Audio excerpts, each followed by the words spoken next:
Hi, everyone. I'm McKenna. I'm the owner of Murder by the Book in Houston, Texas. And I am so sorry for the delay in getting started tonight. I actually, after hundreds of events, had some technical difficulties and couldn't get logged in. Had no internet whatsoever.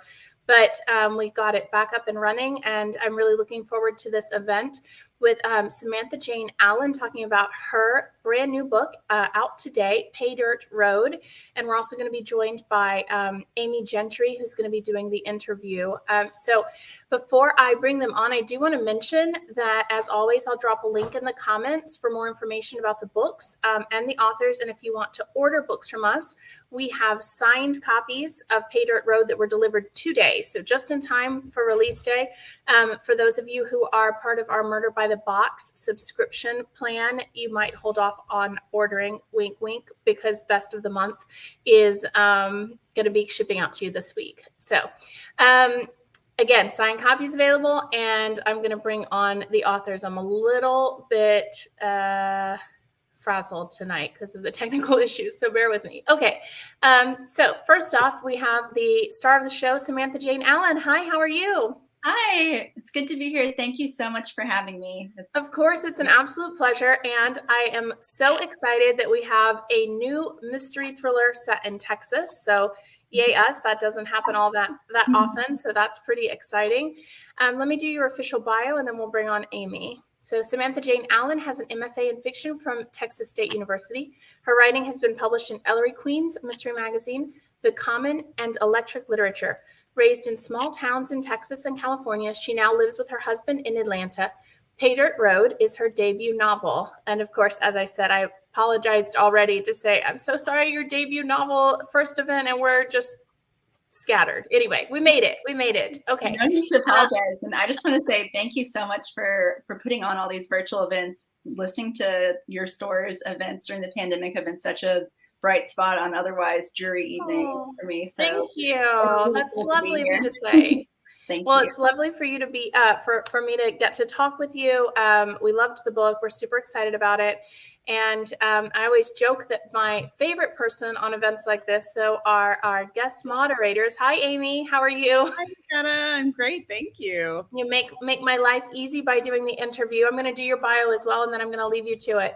So Amy Gentry is the author of the best-selling thriller Good Is Gone, a New York Times notable book, and Last Woman Standing.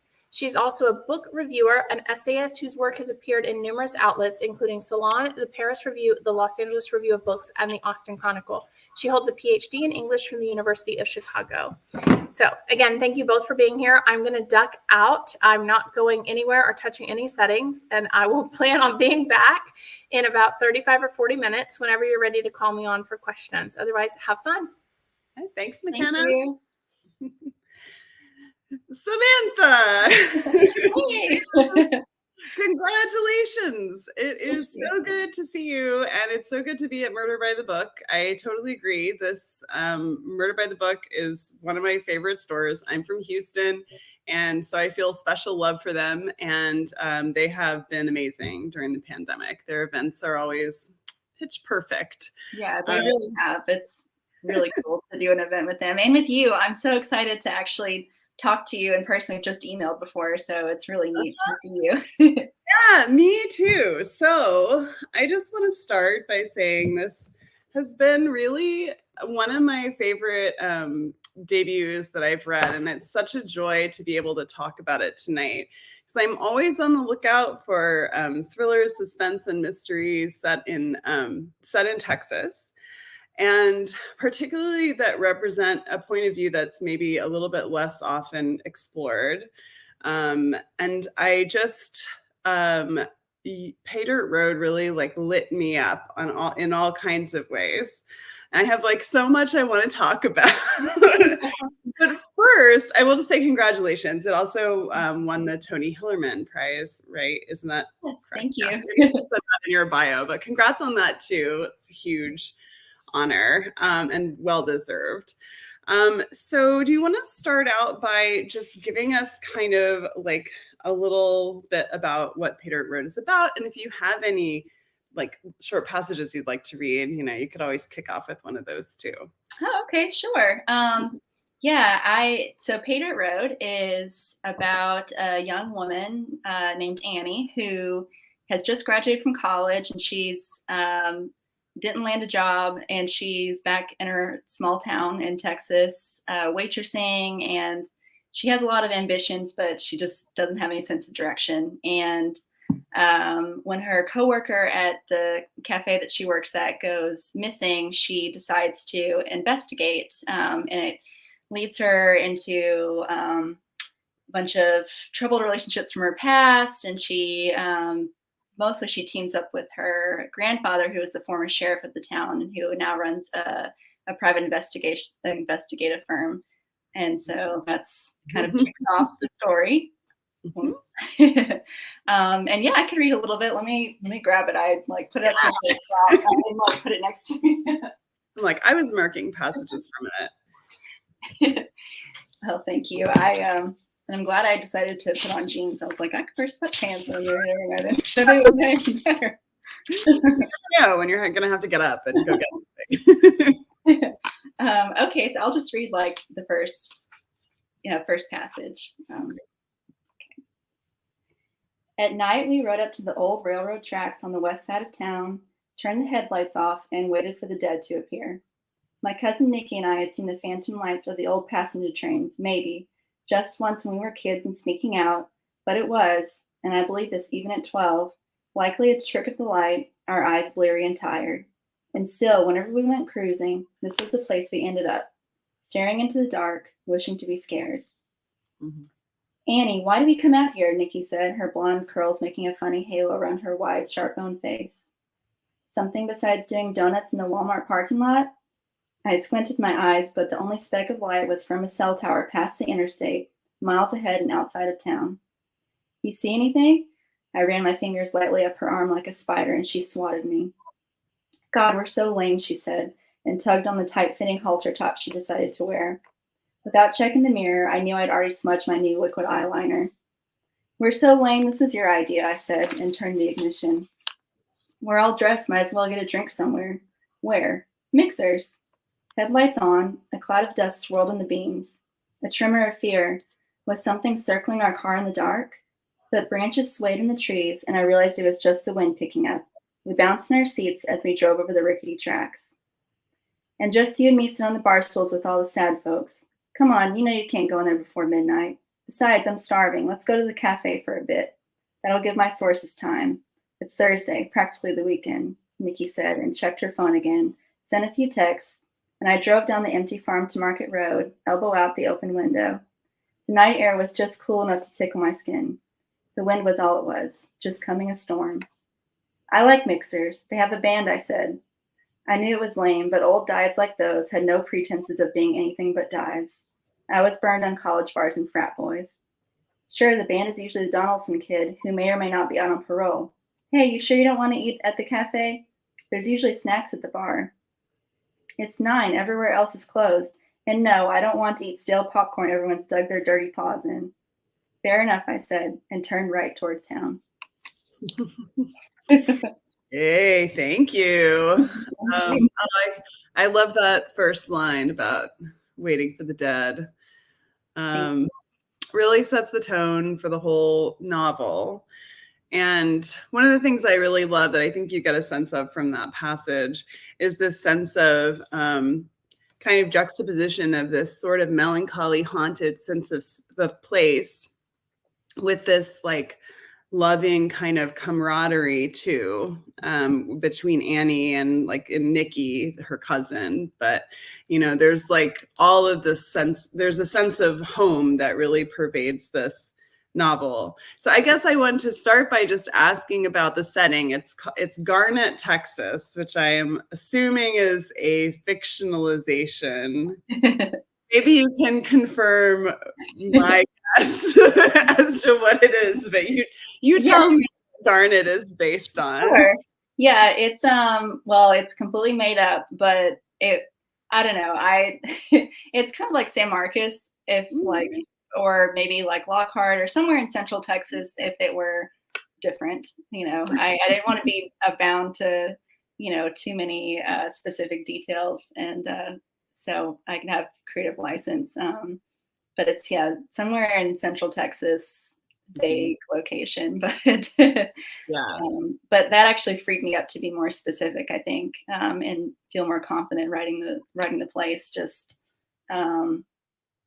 bringing in different elements from different towns that I've lived in, or that I could picture. Yeah, so I was wondering about that because I was snooping on your background to find out this book is so like authentically Texas. I don't have to read it now, but I made a list of like references of things that I've never really seen in other books, even from Texas. And I just thought like this, surely, you had to have come from Texas, but I see you kind of grew up in a bunch of places. Is that Yeah, right? my family lived in San Marcos, and then we also lived in Geronimo, which is close to Seguin. Uh-huh. And but my mom's from Houston, and my maternal grandparents are from Rochester, Texas. So there's some West Texas vibes too, I think, probably in the story. And then I went through high school in Tehachapi, California. And I think there's definitely a little bit of Tehachapi, like just, snippets of that small town too. Mhm. I went into the creation of Garnet. Yeah. So what made you want to use Garnet as a setting for your debut?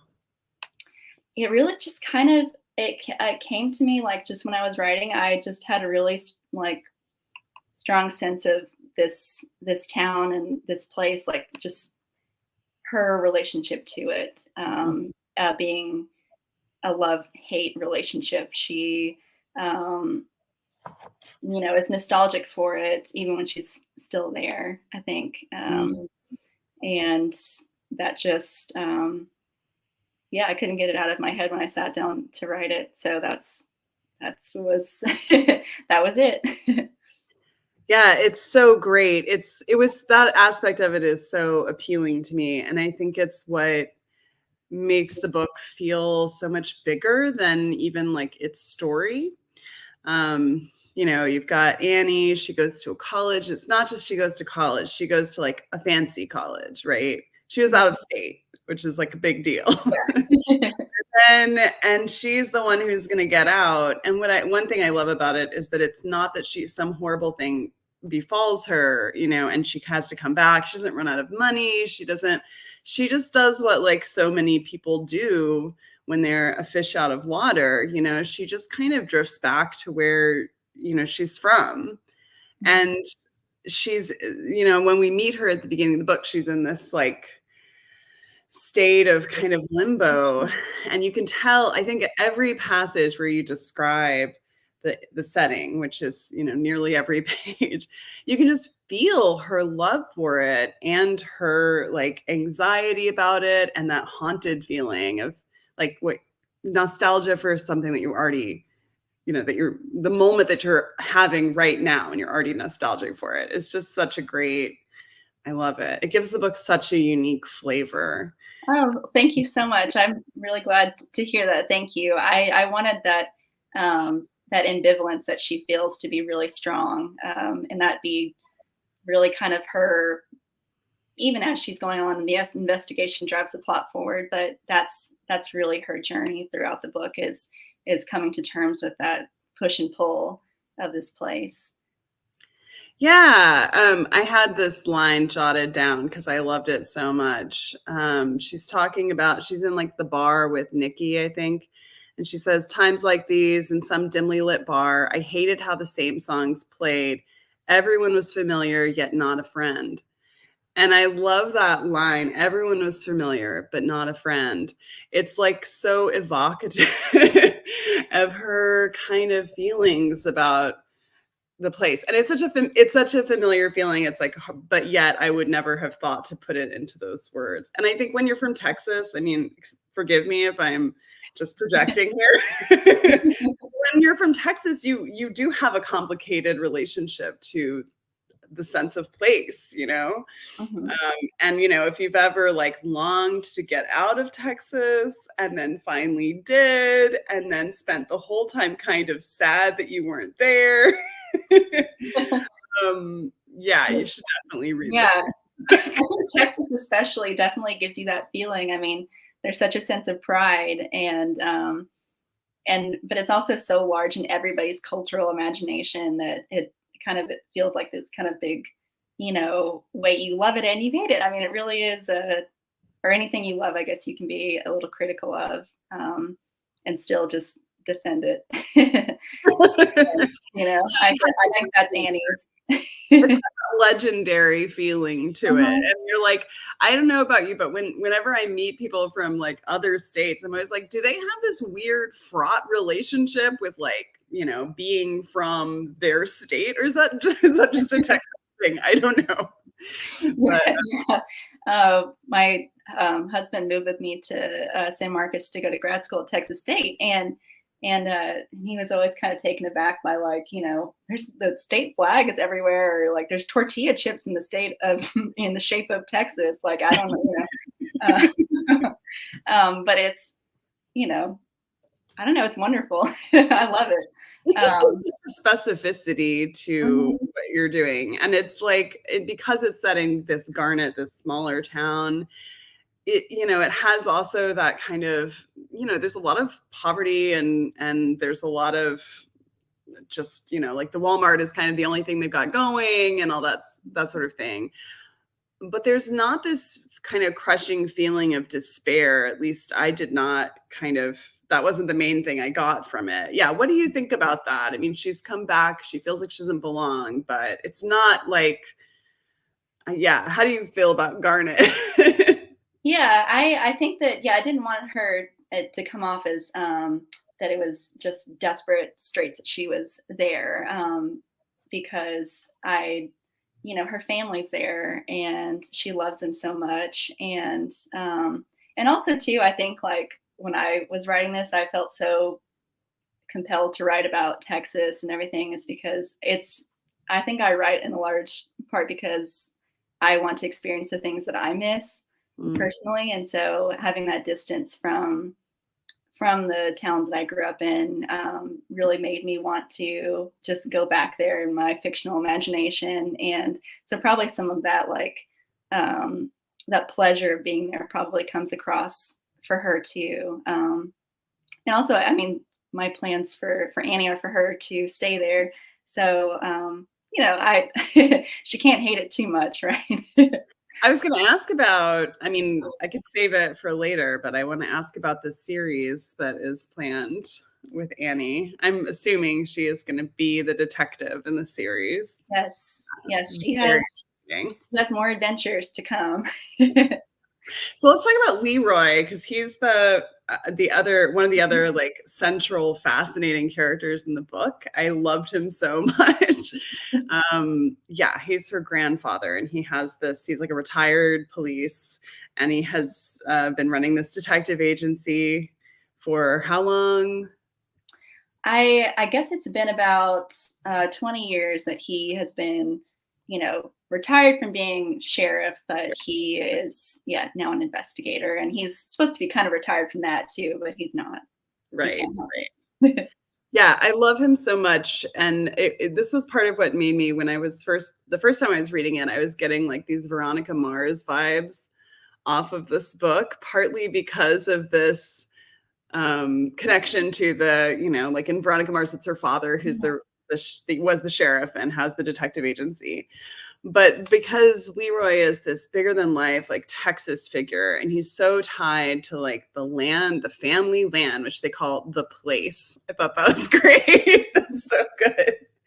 And to all the family lore. So where did the inspiration from Leroy? And he's also kind of a bastard, like low key a bastard. Yeah. So I wanted him to be, again, I think kind of that push and pull with him too. Like she is so loyal to him and she loves him so much that it's hard for her to see around to where maybe he's made mistakes in the past or he doesn't carry out the investigation the way that she sees that makes sense to her. But he is this larger than life figure for her. And when I was writing him, I wanted him to be I wanted him to have like a humorous grace note. I wanted him to kind of be that funny person, even though, he's a very melancholy character. I think that he has a sense of humor, and I hope that comes through too with him, and not just his despair. Oh yeah, no, he's delightful. I mean, one of my favorite scenes is when, without giving anything away, I won't do that. They're investigating, they've like teamed up, and they're investigating, and a grandfather-granddaughter investigating team is like already kind of the sweetest thing. But they go to like this bar, the VFW bar, right? Yeah, yesterday once more. Yeah, just like to this honky tonk. And it's like her grandfather, they kind of split up. I mean, they're investigating, but they also her grandfather just likes to be here. Leroy just likes to come here and dance. And he does this dance. They both get kind of loaded, and he's like doing this dance on the dance floor that makes her almost like a little uncomfortable because she's like, I don't want to think about my grandfather. And just the way that you described that whole evening, there's something so sweet about it and their relationship and the way that they can almost have fun and party together. But then also it's very like not, he's maybe not the most reliable grandfather in the world. And then also you have a brilliant way. I almost marked this to read but it's a little too long, but you have a really brilliant way of describing like the passage of time at a bar, for example. And that scene just kind of, as Annie gets drunk, she's our point of view character, and the scene just kind of slides and draws out like taffy, and she's kind of clocking her grandfather, but also doing some other stuff. It's lovely. Oh, thank you. I have a real way with that. Again, it gives you that sense that you're there. It gives you a sense that's, more than just like accurate detail. It really gives you a sense of what it's like to be in that moment and have the moment feel like it's expanding in time. I don't know. I just think it's lovely. Oh, thank you so much for saying that. I'm really flattered that you say that. Thank you. I was going for that kind of, bendy sense of time when you're in a bar, or, I think she feels, she's there to work, but she's really just there to kind of be with Leroy and to kind of witness him in action, and it becomes a sad moment for her too, because she's the kind of person who always feels kind of on the outside of it a little bit. And she's already sad, even though she's feeling happy, because she kind of misses him already. And all the old songs are playing. And so it's kind of a bittersweet moment for her. Man, I love me a character who's sad even when they're happy. Like, you're playing my song, basically. But Leroy is amazing. I also wrote down a line of his where, when he tells her, "Don't fear the mystery." That's such great. It is funny. It's like so over the top, but I hear him saying that. And maybe it's just because I know, I had like a Texas grandpa at one time, a tall Texas grandpa who could say things like that, when you've got the accent, you can really sell that kind of line.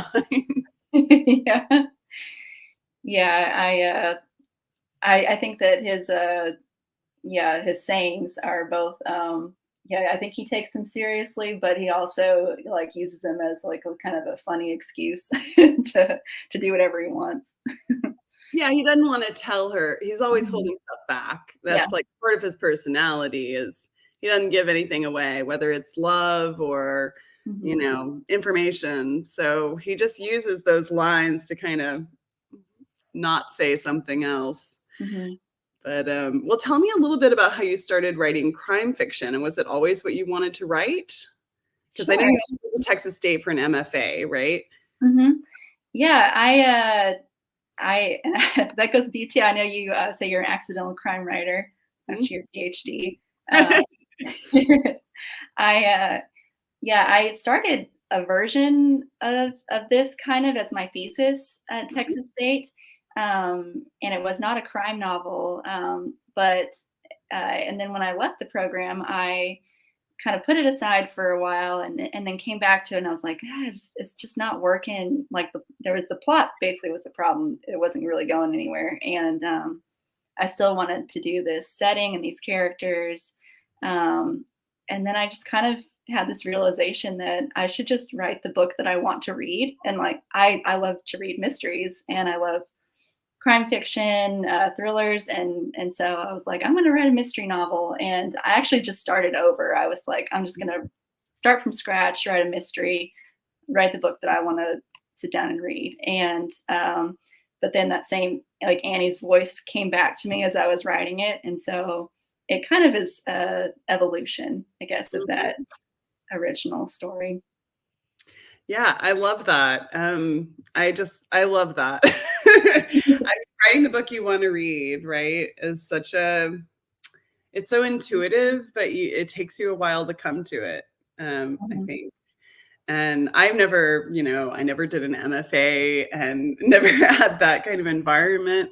But I was curious about it because I'm sure some people are writing crime fiction more, I think, than used to be. But were there people in your MFA program doing that?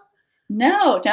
And even really I was actually talking to some class at Texas State last night. We were talking about this too, that a lot of times there's kind of like a pressure to like only workshop short stories in MFA programs instead of novel chapters. And then at that, a lot of people weren't, at least when I was there, weren't necessarily doing genre fiction. And I don't think that there's like any kind of hostility towards genre fiction amongst my classmates or anything like that. It just wasn't, I don't know. It's just not part of the culture, I guess. And but I did feel kind of freedom, afterwards to get into writing mystery. I wasn't taking myself. I know a lot of great genre writers who come out of that program. So I kind of wondered, but anyway, I'm so glad you decided to pick up the mystery plot because this character and this setting are just looking for a mystery to happen, They're just they just seem so well suited to it. So there's actually a couple of questions already, and I want to make sure we can get to them. We can maybe, we could start with them, and then if we get through them, we can go back to hanging out. But that's good. Hi. So we do have some questions but before we get to those, I always like to give our guest interviewers a chance to talk about their most recent book, what they're working on, whatever they want to talk about. So Amy, tell us about your writing. That's really nice. Thank you. Of course. My most recent novel is Bad Habits. It was published last year, almost a year ago. Well, anyway, time doesn't matter in a pandemic. But it's set in graduate school. It's another thriller. And this one is about a girl who kind of reminds me in some ways of Annie, actually, but someone who was dying to get out of her small town and go do something important. And she gets into this program that's a very rigorous program because of her friend Gwen. And they have a rivalry that kind of unfolds there with some mysteries, a little bit of murder gets in there. So that is my latest book, Bad Habits, and it is my favorite book yet. And I'm currently working on what's doubtless going to be my new favorite book I've written, which is a horror novel, a little bit of a departure for me. Yeah. And just telling Sam in the chat, I'm kind of wrapping up a crappy first draft like this week or next week. I'm almost about to type those magical words, the end. So be on the lookout. Yay. Excellent. Well, I can't wait to read that one. That'll be wonderful. Okay. Questions. So from Gail. As this is a debut, what brought Samantha to being a published author? Hi, Gail. So the way that this book came to be published was the Tony Hillerman Prize. There's a contest that my publisher, Minotaur Books, does in partnership with Western Writers of America and Tony Hillerman's daughter, Ann Hillerman, who is really wonderful and generous. And it's for a first mystery novel that takes place in the Southwest, which can be in Texas or Mexico, Arizona. And so I saw that contest was open and knew that my book fit into the criteria. So I decided to give it a shot, and I'm so glad it did. Yeah, me too. I'm glad it's out there. So we had an observation from Sally, who's a staff member here, that although it's set in Central Texas, it also has reminded her much of East Texas, where she's from. So, yeah. Me too, a little bit. Yeah. Okay, another question for Samantha. Was there any murder mystery series that inspired you? Well, gosh, probably like a little bit of like all the mystery series that I loved. Like I loved Sue Grafton's Alphabet Murders, and also Robert B. Parker. Like a lot of those like kind of smart alecky first person investigators. Love those. And not so sure that it comes into this series as much, but I also love Louise Penny's novels. That's one of my favorite series of all time. Yeah. Where did the book title come from? Well, actually, it came from my agent. she had the idea for it, which Amy and I share an agent. Sharon's awesome. I thought that we were trying to come up with a different title, and it's like, oh, there's an element of mineral rights and an oil company coming into town. And so I was like, oh, they're hitting pay art, which is kind of more of a mining term. It worked for the story, I thought. Yeah. It's such a good title. Yeah, it's really good. Okay, from another question from Gail. So you're a generational Texan, but you've lived in California and now Georgia. Will you be writing about your new state as a setting in a future book? I could see writing about Tehachapi some. Like I've had some ideas. It's kind of weird. I think because I'm in Atlanta right now, I have a hard time imagining writing about it. I think because it's too close to me right now, I need that little bit of distance. You kind of need to miss somewhere, or at least I do, I think, to kind of have that need to mythologize it a little bit. Yeah. Well, in that kind of same setting question arena. So Christina says, Amy says this book is so authentically Texas. Can you provide any examples? And she said, this is a question from someone who's never visited Texas. So Amy can provide examples, or okay, here we go. Okay, I've been dying to read this list, so I just have to go through. There's a whole separate section on my list just for food, because food is important to me. Okay. Me too. This is like a huge. So brisket, kolaches, kielbasa, breakfast tacos, Texas sheet cake, HEB tortillas, a very important but under-celebrated part of Texas life, Central Texas. Whataburger, Dr. Pepper, Bluebell ice cream, and conchas, which I've also never seen anyone talk about.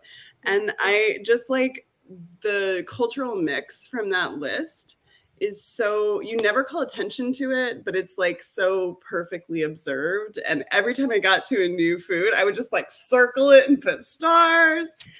Those are all perfect. And then there's the like grackles was a big one for me. When I got to the grackle scene, I was like, oh, grackles. I don't think I've ever seen anybody talk about the big clouds of grackles in Central Texas that hover around the parking lot. Yeah, they hover. They're kind of spooky. Yeah, they are. And they're perfect, like melancholy detail, but they're kind of seedy too. They're like kind of down at the heel crows if you're not Yeah, exactly. That's a good way to put it, down the hill crow. And then one more, and then I'm going to turn it to Sam because you can probably provide more. But I also appreciated that Texas girls know to keep an old swimsuit in their car in case you ever are like need to jump into a swimming hole at a moment's notice, because that is the thing I do. So. Yeah, I was definitely thinking about floating the San Marcos River or something. Yeah, those. I think that food. I love reading about what characters are eating. I think it's so indicative of somebody's mood, the place, class. I think it's an important detail, and I'm really glad that you noted all of that. Thank you. A little obsessive, but these are things that, I mean, you might get like barbecue or something, or maybe breakfast tacos in a novel like this, but to get all of them just so casually dropped in, really seamlessly woven with the other details, was like so impressive. There was a part I posted on Instagram when I was reading the arc for the first time about walking into someone's like great big McMansion house and seeing bluebonnet photos on the walls, like the kids, there's like pictures of the kids posed in bluebonnets. And if you're not from Texas, that is just like an obsessive thing. Like you have to have your perfect bluebonnet photos for the wall. Yeah, all that's just so authentic. And it's so, it's just stuff that you don't see in a lot of like maybe more like hard-boiled, even the rural setting feels a lot more interwoven with that kind of cultural, those layers, I guess. So anyway, again, well done. Thank you. So Sally liked Mary Pat. Is she based on someone you know? She's not based on anyone I know. She just, I think I, needed her to be the serious. I mean, she also has a sense of humor too, but I needed her to balance out Leroy. And I'm sure that she's probably, a mix of, everybody I've known in a way that all characters tend to be. But thank you. So I'm going to put this comment on here because I find it adorable, not because it's a question. Hi, Sam. Mom, Alan here. I ordered your book and should get it Friday. Can't wait to read it. That makes me so happy. Well, I thank you, Mom. Oh, this is an important question. I just want to ask, do you let your parents or your partner or other people read the book before it's like, at what stage do people get to read the book? Because I remember my parents wanted to read my debut before it was published and I wouldn't let them. I let my husband and my parents and my sister read it after it had been accepted for publication, but before it came out. I think that I was just so nervous for them to read it, for people who are really close to me to read my fiction, because I know that they would lie to me even if they hated it. I don't know. It's just kind of it's nerve-wracking. But yeah, I trust their judgment, and so I was glad to get their feedback and hear what they thought. Do you have a writing group? I'm sorry, this is no, go ahead. Go for it. You have a writing group? I don't. I still keep in touch with a few people from school, but we don't swap pages. I have a good friend that I met in Atlanta who is in a book club with me, and she also is working on a novel, and so we traded some pages, and she gave me great feedback along the way, but not a really formal group setup, no. So Gail had another question. What was it like when your editor told you that the book was ready to print and when you saw that first hardcover copy? Oh gosh, it was so exciting. I couldn't hardly believe that it was really in my hands. It's kind of a surreal moment, and I'm just, so excited, so happy that it's out there. And on a related note, what have been some highlights you'll cherish from the debut experience, and what will you not miss? Well, I guess it's so far it's been just a real, I don't know, honor, like that people have been spending time with these characters that I just made up.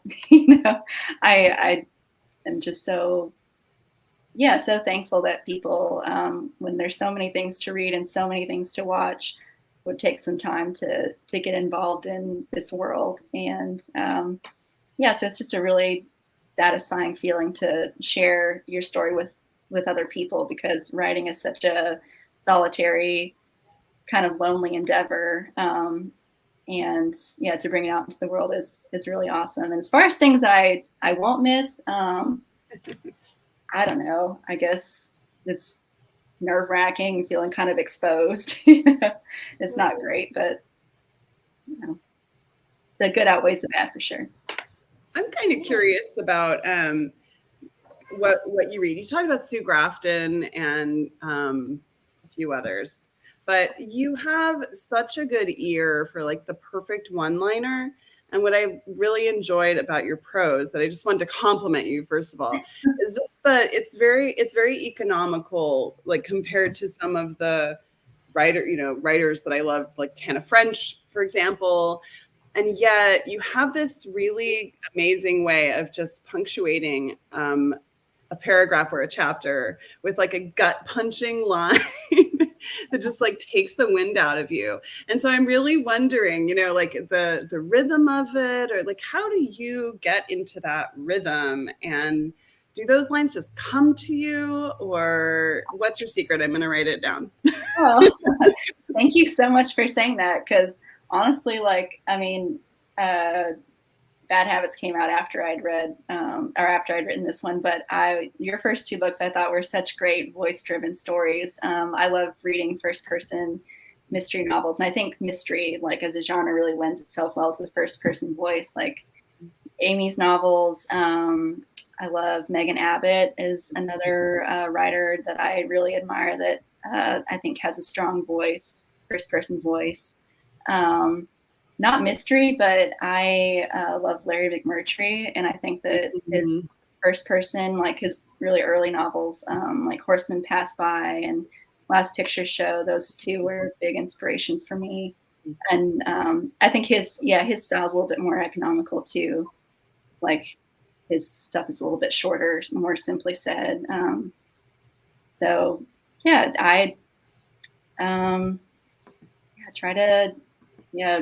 I tried to read a lot of first-person stories when I was working on this. I also liked some Daniel Woodrell's novels that incorporate kind of a dialect sound into the sentences without sounding hokey or something. So he was a big influence for me too.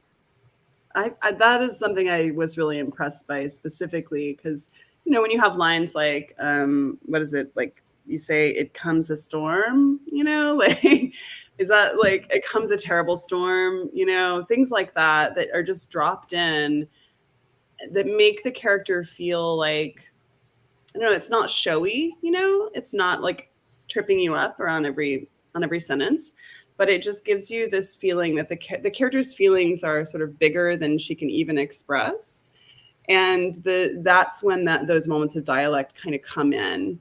To me, and to express more than just, plain English can express. So yeah, I just. Oh, thank you. That all checks out, the Daniel Woodrell. That's the way that's why my grandparents say it's going to storm. It's coming a storm. So that was just kind of from listening to family.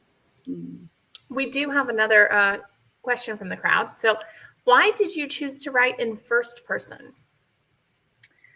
It just kind of, when I sit down to write, that's just kind of what comes to me. I know third person's kind of more like default for most people, but it's just kind of what I'm comfortable writing. And I don't know exactly why that is, but I think that first person is a good point of view for mystery and crime fiction, because you are, as a reader, you want to be following along with the protagonist. And so you kind of see what they see. That limited point of view lends itself well, I think, to an investigation.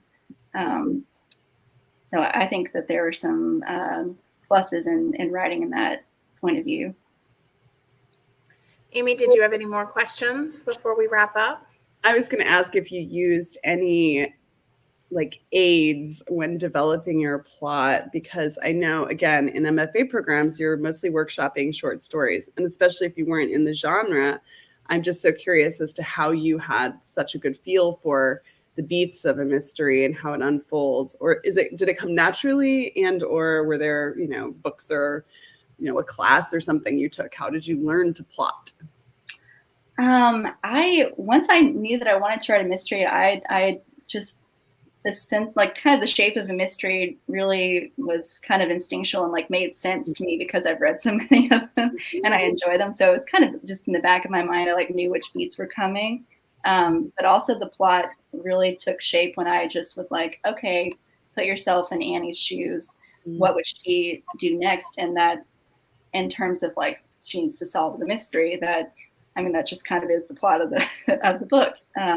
So it made it easy for me. I also took a short workshop at Eckerd College called Writers in Paradise, and they have a crime fiction specific workshop that was with Laura Lippman, and that was awesome. And like a lot of great information there. Dennis Lehane was there too, and so we got to I felt really lucky to get to just listen to them talk about their books, about writing, and picked up a lot there too. Okay, make a note to attend course. Yeah, they always have a lot of really cool authors do that course. We have another question. Any stories behind choosing the name of the town or characters? Oh, okay. I just like the name Annie. I don't know. I've never met an Annie I don't like. I guess I have some friends named Annie. I have my favorite dog growing up was named Annie. I don't know. But and then Garnet, I was just trying to think of something that kind of sounded like had kind of a harder sound to it, so it kind of stick in my mind a little bit more. And then it was just a matter of making a list of names that I just randomly came up with, and then Googling to see if they were real places, because I didn't want to use a real town. Fair enough. Amy, any more, or are we gonna sign off? Just the last and most important question, aside from where can we buy your books on the Murder by the Book? Links in the comments. Signed copies available. Signed copies. Buy them right away. Let's talk about your series. So did you know she was going to be a series character when you started writing? And just tell us about developments, because I'm very excited. That was my hope. Of course, when you set out to write the first one, there's no guarantees that it can be a series, but that was what I had hoped would happen, and I had that in mind.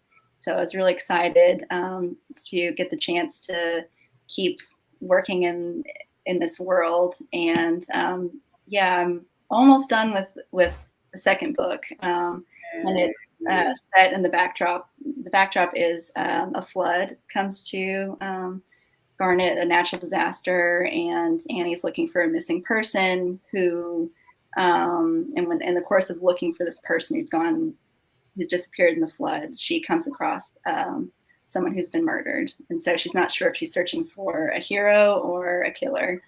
I love it. That's so exciting. I cannot wait to read it. And congratulations again on the book, the series, and just being a fantastic debut author. It's so exciting. Well, thank you. This is really, truly the best possible way to launch the book off. I'm such a huge fan of yours and of Murder by the Book. So this is really cool to be here. And thank you both so Well, much. it's been a pleasure. It's been lovely chatting with you both. As I'm sorry we didn't have a little more time at the beginning, but hopefully next book comes out, we'll see you in person. You're of course welcome to the store. We're all big fans. Amy, as always, it was good to talk with you. And thanks to everyone for watching. I'm going to say good evening and sign us all off.